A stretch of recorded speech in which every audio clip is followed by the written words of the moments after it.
বাংলাদেশ আসলে animal friendly না আসলে, বুঝছো? বাংলাদেশের মানুষজন কি করে দেখো, তোমার পশু পাখি থেকে তোমার কিন্তু তোমার জিনিসপত্র নিজেরা একটু সাবধানে রাখতে হবে, আগলায় রাখতে হবে আর কি, ঠিক আছে? এখন তুমি যদি চিন্তা করো যে পশু পাখির খুব জ্ঞান বুদ্ধি আছে, এরা আমার হিসাব করে চলবে, হিসাব করে কেন চললো না এই জন্য আমি পিডামু, এটা আসলে মেক সেন্স করে না। সকালবেলা হাঁটলে হয় কি, সারাদিন শরীরটা মনে করো যে বেশ এনার্জেটিক লাগে আর কি। সো কাজে এই এই ঝিমাচ্ছি, এই করতেছি সেই করতেছি এরকম হয় না আর কি। সো কাইন্ড অফ একটা বেনিফিট পাওয়া যায়। অবশ্যই। আর এখন সিচুয়েশন কি, আসলে মানুষজন কুকুরে বিরক্ত হয়ে গেছে, বুঝছো? মানে কুকুর দেখলে পিড়ায় এরা আর কি, যে চারিদিকে হইলো কুকুর কুকুর হয়ে গেছে, বাচ্চা কাচ্চা নিয়ে আর কি। সবগুলোতে মূলত খাই খাই খাই খাই করতেছে আর কি। কারণ খাবার নাই তো, লোকজন দেয় না, সেজন্যই তো। ঠিক আছে? লোকজন নিজেই খাইতে পারতেছে না বাংলাদেশে যা চলতেছে এখন। তারপরে তুমি আবার আমার আফসোস লিগ না বলে ফেলাও আর কি, ঠিক আছে? আফসোস লিখ না ভাই, ওইটা বলতেছি না, কিন্তু বাংলাদেশের সিচুয়েশন খুব বেশি একটা ভালো নাই, বুঝছো? আমি জানি। তো আল্লাহ ভরসা, দেখা যাক কি হয় আর কি। সব কিছু ঠিকঠাক থাকলে হয়তো। তুমি সেদিন বললা সিন্ডিকেট ভাঙার থেকে বিল্ডিং ভাঙা সহজ, ইয়াপ, যার জন্য সবাই বিল্ডিং ভাঙার দিকে। বিল্ডিং ভাঙার দিকে। হুম। বাট বিল্ডিংটা যখন অন্য কিছুর মিন করে। তুমি বলতেছো কিবলা ইন এ মানে সার্টেন গ্রুপ অফ পিপলের জন্য আর কি, Right, right. মানে একটা একটা একটা গ্রুপের জন্য এটা কিবলার মতো কিবলা আর কি। হয়ে গেছে। দেখো, তুমি এই কিবলা ভাঙা দিলেও মানুষের দিলের মধ্যে কিবলা ভাঙতে পারবে না। আমি জানি। ওটা কি হবে জানো? আহ, ওই যে বিল্ডিং, যে বিল্ডিং এর কথা আমরা বলতেছি, ওই বিল্ডিং এর ইট খুলে নিয়ে গিয়ে এরা নিজের বাড়িতে বসাবে। হ্যাঁ, আর বসা মনে করবে যে অমুক বিল্ডিং এর ইট, সো লেটস ওরশিপ ইট। ঠিক আছে? সো তুমি আসলে এগুলো করতে পারবে না। সো বেটার হইলো ডেভেলপমেন্টের দিকে খেয়াল করা, বুঝছো? আর সব থেকে বড় বিষয় হইলো অলরেডি 6 মাস গন। 6 মাস গণ। আমার কথা So- হচ্ছে কি, স্বৈরাচার যখন নাই, হুম। স্বৈরাচার যখন অন্য দেশে থাকে, সে এই দেশের পরিস্থিতিরে আবার উগড়াইতে চায় বা উল্টাপাল্টা করতে চায়, তখন তার জিনিসপত্রের উপর কি মানুষ ক্ষোভ ঝাড়বে না? এটা কি অস্বাভাবিক না? এখন তোমাকে একটা কথা বলি ভাই, কথা হইলো যেইখানে মত আছে সেইখানে মত পার্থক্য আছে। অবশ্যই। সো তুমি স্বাধীনতাকামী আর স্বৈরাচার দুইটা কিন্তু বিপরীতার্থক শব্দ।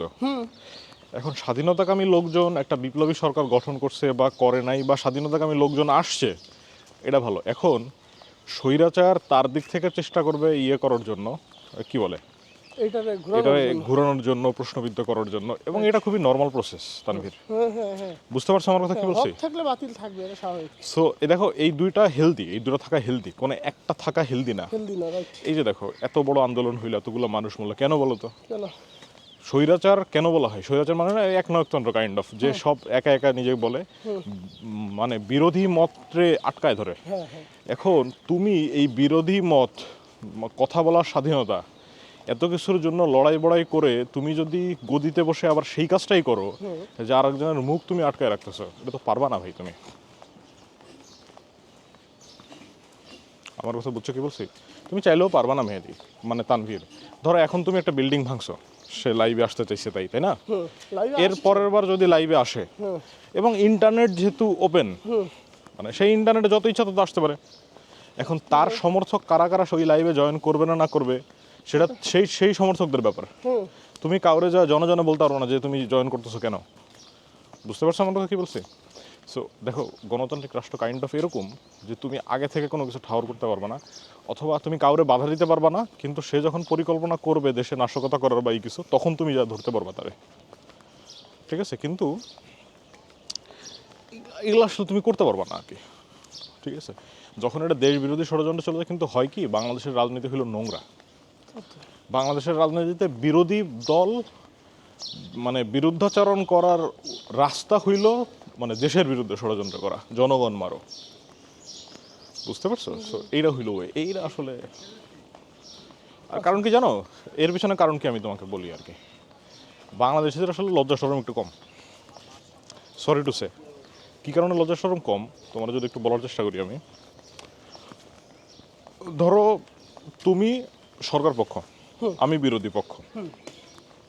পশ্চিমা বিশ্বে যেখানে আসলে গণতন্ত্রের উদ্ভব, ওইখানে কি হয়, আমি যদি তোমার বিরুদ্ধে একটা কথা বলি যে তানভীর বলছে সমস্ত কুকুরদের পুনর্বাসন করবে, কিন্তু সে কুকুরদের পুনর্বাসন করে নেই, রাস্তায় রাস্তায় এখনো লাখ লাখ কুকুর পাওয়া যায় যারা এরকম বেওয়ারিশ, না খাইতে পারে মরে যাচ্ছে, আরেকজনে কামড়াচ্ছে, লাফালাফি করতেছে, মানুষকে বিরক্ত করতেছে, সেটা করে নেই। এবং এটা কিন্তু একটা সত্য এভিডেন্স। মানে অনেক সময় হয় কি যে একটা নর্মাল জিনিসও, একটা কাজরেও মিথ্যাচার না করেই পাল্টায় দেওয়া যায় মানুষের পার্সপেক্টিভ ভিডিওতে, সম্ভব কিন্তু এটা।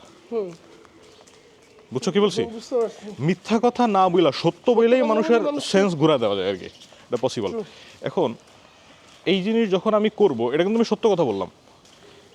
আর তুমি যেহেতু বাংলাদেশি রাজনীতিবিদ, বাংলাদেশি পলিটিশিয়ান, তোমার এটা গায়ে লাগা উচিত, কিন্তু তোমার গায়ে লাগবে না। কারণ কি কত, তুমি মনে করো দূর এটা কোনো সমস্যা নেই, এটা তুমি কেয়ারই করবা না ওইদিকে।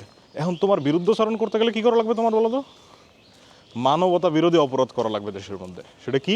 বোম ফালাইতে হবে এক জায়গায়।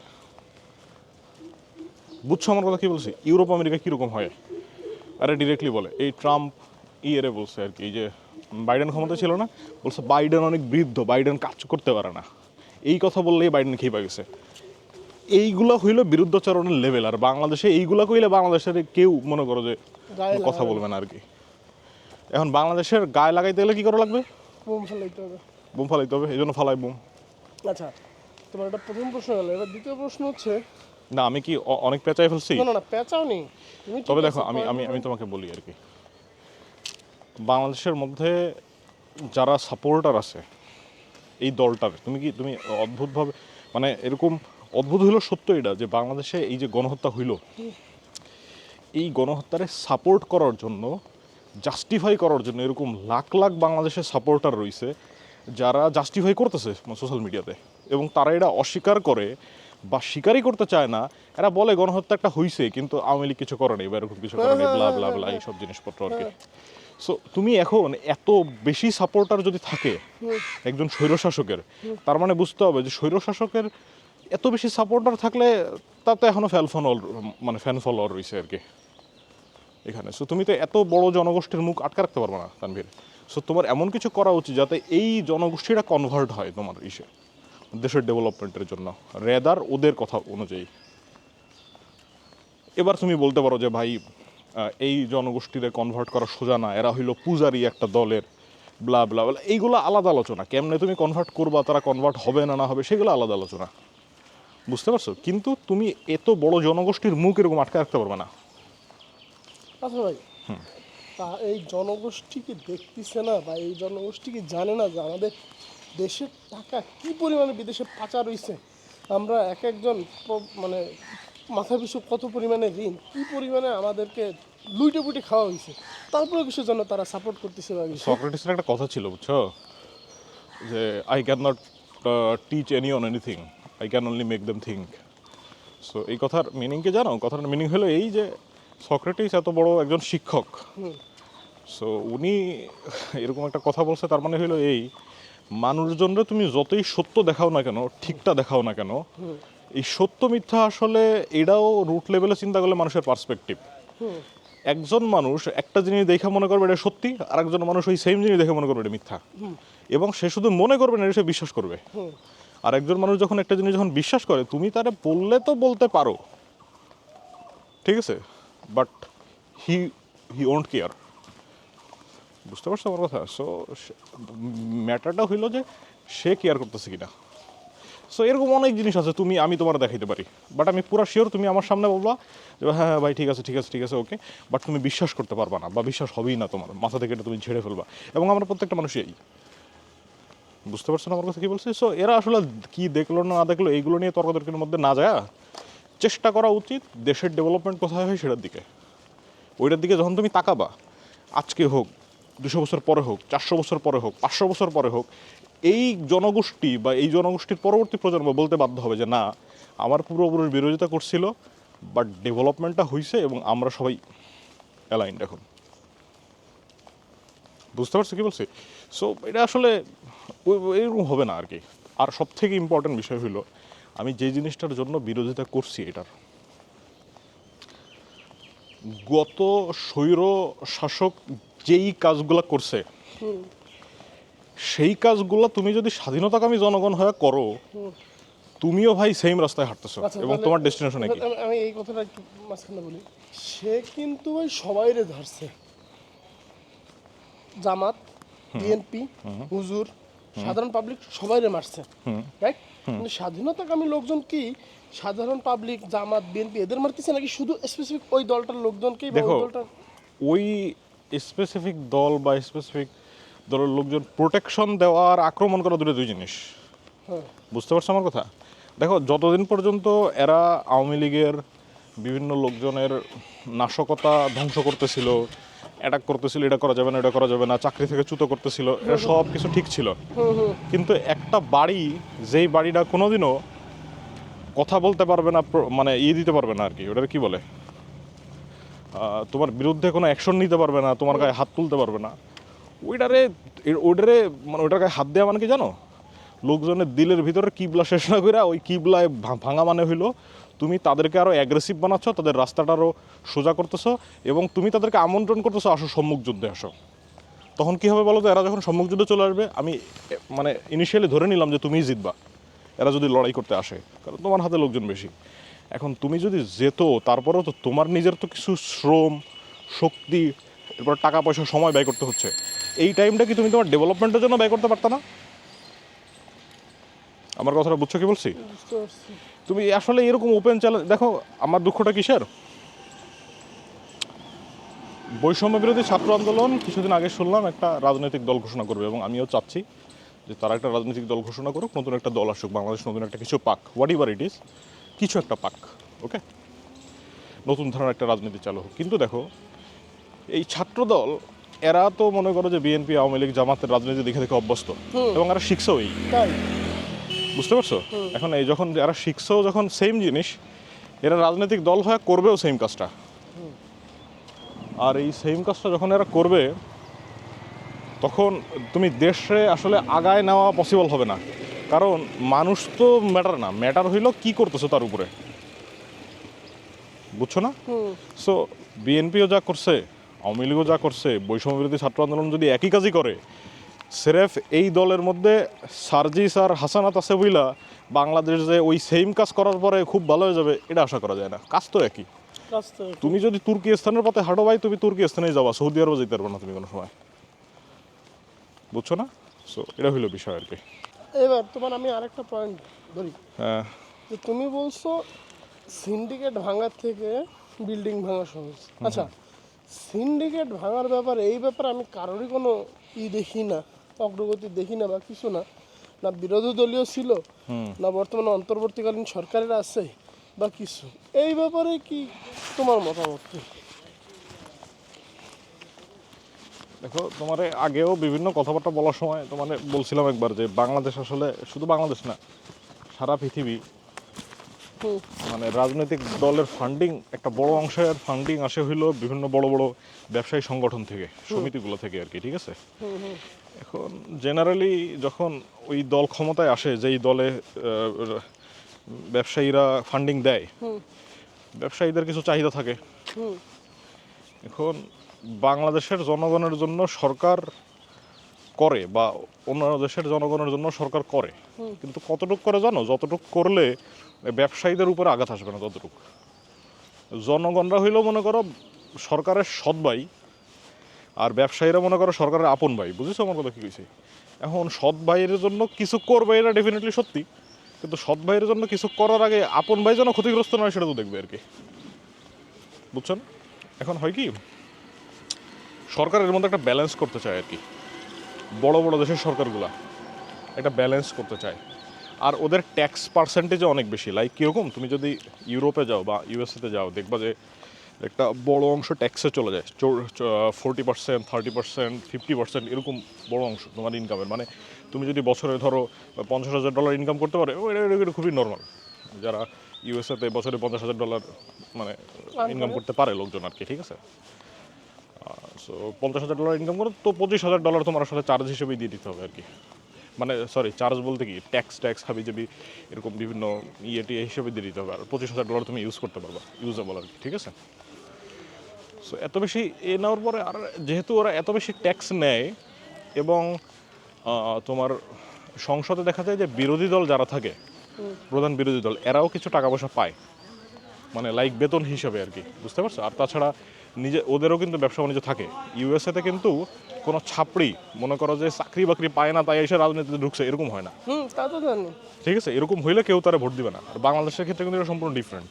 বাংলাদেশের নেতা পাতি নেতাগুলো দেখো ব্যবসায়ী কম, ঠিক আছে, বা চাকরি বাকরি করে টাকা পয়সা হলো কম, এরা হলো ছাপড়ি, চাকরি বাকরি পাইতেছে না, ঠিক আছে। এই জায়গায় এসে মনে করো যে ওই সাইকেলের টায়ার সাইডা, মানে সাইকেলের টায়ার পাম্প সাইডা, তারপরে ভ্যানের মানে চাকার, রিক্সা চাকার পাম্প সাইডে এরা মনে করো যে আন্দোলন করছে, পরে সুযোগ পায় নেতা হয়ে গেছে, ঠিক আছে। এখন এইগুলো তো খাইবো, তো খিদা অনেক। তা তো অবশ্যই। সো মানে ওই যেটা বললাম না যে সিন্ডিকেট ভাঙার বিষয়, আমি আবার অন্য রাস্তায় চলে গেলাম আলোচনা। সো দেখা যায় যে সরকার একটা ব্যালেন্স করার চেষ্টা করে, কিন্তু এই থার্ড ওয়ার্ল্ড কান্ট্রিতে যেখানে ট্যাক্স রেট অনেক কম, মানে সরকারের ইনকামও কম, এবং ধরো ডেভেলপমেন্টেও একটা বড় খরচ চলে যায়, ঠিক আছে, কারণ এবং ডেভেলপমেন্টেও তো অনেক দুর্নীতিও হয় অনেক বড় অংশ, মানে কেউ আসলে ছাড়ে না কোথাও, বুঝতে পারছো? তো সরকারের আসলে এই যে সরকারের উপর লেভেলে দুর্নীতি করতে গেলে সরকার আসলে সব লেভেলে দুর্নীতি করা লাগে, নাহলে এক জায়গায় করতে পারবে না, বুঝছো? সো আলটিমেটলি এই সিন্ডিকেট ভাঙতে গেলে সরকার কাইন্ড অফ লাইক মানে ভালনারেবল অবস্থায় চলে যাবে আর কি, বুঝতে পারছো? তুমি জানো কি না জানি না, ওই বাংলাদেশ আসলে ব্রিটিশদের হাতে চলে যাওয়ার জন্য যে যুদ্ধটা, পলাশির যুদ্ধ বলি আমরা, সুলতান সুলতান নাকি নবাব সিরাজউদ্দৌলা আর কি, আমরা বিখ্যাত লোক চিনি। উনি অনেক ইয়াং ছিলেন, কিন্তু ওনার সাথে যারা বেইমানি করে তাদের মধ্যে জগৎ শেঠ অন্যতম আর কি। এই জগৎ শেঠ কিন্তু ব্যবসায়ী ছিলেন, এবং এই জগৎ শেঠে কিন্তু অনেক বড় অংশের খরচ উঠাইছে।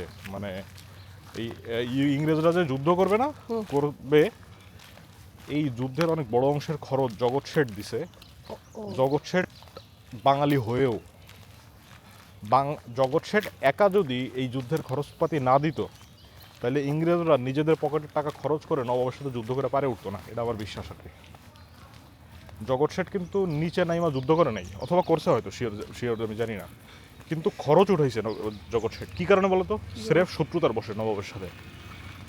সো ব্যবসায়ীরা যখন একটা সরকারের শত্রু হয়ে যায়, বুঝছো, আর বা ব্যবসায়ী সংগঠনের অনেক বড় কেউ যখন সরকারের শত্রু হয়ে যায়, তখন সরকার আসলে কোন ঠাসা হয়ে পড়ে, আচ্ছা বুঝছো, তখন সরকার পতন নিতে বাধ্য হয় আর কি।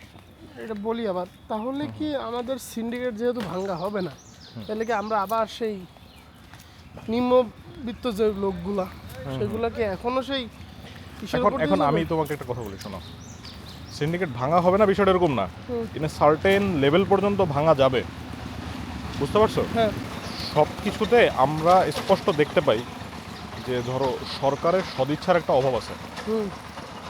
সদিচ্ছার অভাব মানে হয় কি, যে এত এত কাজ, যে কাজগুলো ধরো সরকার একা আঞ্জাম দিয়ে পারতেছে না, হয়তো অনেক ধরনের সমস্যা থাকতে পারে, সরকার যে চায় না বিষয়টা এও না, বিশেষ করে ইন্টারিয়াম গভর্নমেন্ট আর কি, ঠিক আছে। এখন তো দুর্নীতি মানে তুলনামূলক আগের থেকে কম আছে, বাট কম আছে, কম, ঠিক আছে। সো তারপর এই এক বছরের মধ্যে তো সব কিছু সংস্কার করে ফেলা পসিবল হবে না, ঠিক আছে। অসম্ভব। আমার কাছে কি মনে হয়, বাংলাদেশের কমাইতে গেলে, সিন্ডিকেটটা কমাইতে গেলে জনগণের আসলে একটু আগে আসা লাগবে। মানে এটা হইলো মানে গঠনমূলক সমালোচনা করলাম আর কি, ঠিক আছে। সরকারের সদিচ্ছার অভাব এটা তো আছেই। বাংলাদেশে কোনো সরকারই আসলে জনগণ আগায় না আসলে সরকার কাজ করতে পারবে না। জনগণ আগায় আসে না বলেই বাংলাদেশে এত বড় দুর্নীতি করা পসিবল হয় আর কি, নাইলে এত বড় দুর্নীতি করা জীবনে পসিবল হইতো না, ঠিক আছে। পুকুর চুরি টাইপের মতো বড় বড় দুর্নীতি আর কি। এখন কি করবে বাংলাদেশের জনগণের আসলে করণীয়টা কি? যেমন সবচেয়ে বড় সিন্ডিকেট যেটা হয় সেটা কিন্তু খাদ্যে, এবং অন্যান্য সিন্ডিকেট গায়ে লাগে না, কিন্তু খাবারের এই সিন্ডিকেটটার কারণে খাবারের দাম প্রায় ডাবল হয়ে যায়। তো এই জন্য বাংলাদেশের জনগণের উচিত, বাংলাদেশে জমির সংখ্যা অনেক কম, মানে জমির পরিমাণ অনেক কম, চাষযোগ্য জমির পরিমাণ। বাট আমার কাছে মনে হয় স্টিল ঘাটে মাঠে হাটে বাড়ির পাশে রাস্তার পাশে যতটুকু জায়গা আছে, এতটুকু জায়গাটা যদি চাষের আওতায় আনা যায়, বাংলাদেশের 25% মানুষ অ্যাটলিস্ট নিজের চাষ করা একটা শাক, একটা লাউ হইলেও খাইতে পারবে।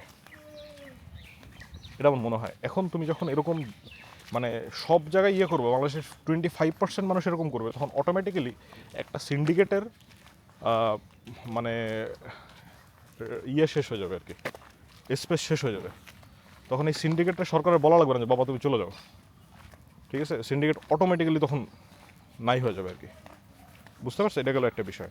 সেকেন্ড বিষয় হইল বাংলাদেশের মানুষের মানে মানে মোদ্দা কথা সব কিছু মিলায় হইল উৎপাদনশীলতার দিকে ফোকাস করা। বুঝছো? যেমন ধরো এই আমরা এই কোনো একটা মেলায় টেলায় গেলে কিছু একটা দেখলে বা কিউট একটা কোনো একটা জিনিস হস্তশিল্প বানানো, যেটা অথবা ধরো চায়না থেকে আনা খুবই কিউট একটা মানে বড় একটা যন্ত্রের ছোট একটা ভার্সন, এরকম কিছু একটা দিলে আমরা ওই ও অস্থির সুন্দর বলি না, এরকম বলি না? সো আমাদের চেষ্টা করা উচিত এই ধরনের ছোটো ছোটো জিনিস বানানো। মানে চায়না আসলে কুটির শিল্পের দিকে যত ডেভেলপ করছে, আমাদেরও উচিত যে আমাদেরও এই দিকে ফোকাস করা আর কি। যারা পারবে কৃষিকাজ করবে, ঠিক আছে, যেভাবে পারে। এই যেমন দেখো এইখানে অনেক জায়গা ফাঁকা আছে এই যে নদীর পাশে আর কি, এবং বাংলাদেশের অনেক জেলায় কিন্তু এইসব নদীর এইসব জায়গা কিন্তু ওরা ইউটিলাইজ করে, ঠিক আছে? রাস্তার পাশে অনেকে মানে জাস্ট সদিচ্ছা থাকলেই হয় আর কি, ঠিক আছে? আর কিছু না হোক, একটা লাউ গাছ লাগা, একটা লাউয়ের মাথাটা তুলে দিতে পারবো অল্পটার মধ্যে, বুঝছো না? এখন লাউ হইলে 3-4 জন 5 জন 6 জন এই ফ্যামিলি 6টা ফ্যামিলি মিলে খাইলো, 5টা 6টা মিলে, অসুবিধা তো নাই, না কেনা তো লাগলো না। এই দেখো এখানে দেদারসে জমি ফাঁকা রয়ে গেছে আর কি, বা নদী পাড়ে। আর কিছু না হইলো এখানে মানে ঘাস পাতা হচ্ছে, এগুলো তো অন্য কিছুও লাগাইতে পারতো আর কি। তারপরে ধরো প্রত্যেকে আর কিছু না হোক, শহর অঞ্চলে হইলো ছাদে হইলো একটা দুটা হাঁস মুরগি কিন্তু পালন করতে পারে, হ্যাঁ এবং এটা কিন্তু খুব বেশি কঠিন কাজ না আর কি। এখন তুমি আমার বলতে পারো যে খুবই ঘনবসতিপূর্ণ কিছু কিছু এলাকা আছে যেসব এলাকায় পালন করা যায় না, ওইসব এলাকার কথা বাদ দিলে বাংলাদেশের পুরো অঞ্চল কি ঘনবসতি এলাকা নাকি? না যেমন আমরা যে মফস্বলে থাকি, মফস্বলের এরিয়াও তো মনে করো যে তোমার মানে এটাকে কী বলে, বড় বড় বিল্ডিং না তো, না কয়েকটা আছে দোতলা বিল্ডিং, ম্যাক্সিমামই তো একতলা টিন শেড ঘর। তো এইসব বাড়িতে তো মানে খুব বেশি কঠিন না আসলে একটা দুটা মুরগি টুরগি পালন করা, একটা দুটা হাঁস পালন করা। হাঁস পালন করা না গেলে মুরগি পালন করা সোজা আর মুরগি কি। পালন করবে। সো এখন একটা দুটা মুরগি যদি কেউ পালন করতে পারে, তো এই মুরগি দেশি মুরগি আলাদা করে খাবারও কেনা লাগতেছে না, নিজেদের উচ্ছিষ্ট খাই বাজে থাকতেছে। তো আলাদা করে তোমার ব্রয়লার মুরগি, তারপরে মনে করো যে অন্যান্য ককটক এগুলো বাজার থেকেও কেনা লাগতেছে না খাওয়ার জন্য। দুই একটা মানে ডিমের চাহিদা, একটা মানে অতীত মেহমান আসলে আগে যেরকমটা হইতো আর কি, অতীত মেহমান আসলে এই চাহিদা। সো তুমি দেখবা যে যখন এই মানুষ প্রডিউস করার দিকে ফোকাস করবে, যে না আমার কিছু না কিছু প্রডিউস করতে হবে। মানে আমি আমার পেশায় থাকবো, টাকা পয়সা ইম্পর্টেন্ট, কিন্তু তার সাথে আমি কিছু না কিছু উৎপাদন করবো। একটা কথা বলি মাঝখানে, উন্নত বিশ্বে কিন্তু মানুষের এই জিনিসটা নিয়ে কোনো ভ্রুক্ষেপই নেই। মানুষ কিন্তু জব করে, যাই করে নিজের জন্য, নিজের বাড়িতে এসে এই কাজগুলো করে। বাট আমাদের দেশে একজন চাকরিজীবী মানুষ চিন্তা করে যে আমি যদি এখন এই কাজটা করতে যাই তখন না, সমাজ আমি কি আমি বলবে? আমি একটা জিনিস দেখছি কি, ধরো মানে যারা টুইটার ইউজ করে জানে যে ইউরোপ আমেরিকা মানে বাংলাদেশে অনেক বেশি না ইউরোপ আমেরিকা নিয়ে হাইপ হয় যে এরা যেটা করে আমরা সেটা কুল ভাবি। হ্যাঁ তো সেটা যদি ইনিশিয়ালি আমি যদি ধরেও নেই যে না ওইটা অনেক কুল, তাহলে কিন্তু এটা তুমি খুবই ইজিলি ধরতে পারবা যে লাইক ওটা কী বলে, যে ওরা অনেকে আছে যেমন নিজের বায়োতে লেখা রাখে যে full time engineer, part time farmer, হ্যাঁ রাইট রাইট ঠিক আছে? রাইট। এবং they really loved it. Okay, so মানে এখন তো মানে এই জিনিসটা কি বলবো যে তারা এটারে কুল ভাবতেছে। সো বাংলাদেশের মানুষ কেন পারতেছে না আর কি কেন? নিজের কাজটা করবে? এটা তো এর মধ্যে আনকুলের কোনো কিছু নাই। তুমি জানো কি না জানি না, ইউরোপের ম্যাক্সিমাম বাড়িতে মানে তারপরে আমেরিকাতে ম্যাক্সিমাম বাড়ি বলবো না, শহর অঞ্চল বাদ দিয়ে তোমার এই মানে মফস্বলের দিকে যেসব শহর আছে আর কি, ওইসব জায়গায় গেলে দেখবো যে প্রত্যেকটা বাড়ি কম বেশি একটা দুইটা মানে ছোট হোক বড় হোক ওয়ার্কশপ আছে, নিজেদের কাজ নিজেরা করার মতো আর কি। বুঝতে পারছো? ওয়ার্কশপ বলতে নিজের ধরো একটা ছাতি লাঠি ভেঙে গেছে, এগুলোর জন্য ওয়ার্কশপ আছে আর কি, ঠিক আছে? এখন নিজেদের কাজ নিজেদের করার মধ্যে কোনো মানে ক্ষতি নেই তো, ঠিক আছে? বাংলাদেশ হলো সব কিছু মানে পূর্বপুরুষ আসলে ইয়ে ছিল তো খুবই মানে এই দুর্ভিক্ষ হওয়ার পরে খুবই মানে জরাজীর্ণ অবস্থায় ছিল তো, এই জন্য বাংলাদেশের মানুষজন চায় কাজ না করারই এরা কুলনেস ভাবে। বুঝতে পারছো? আসো।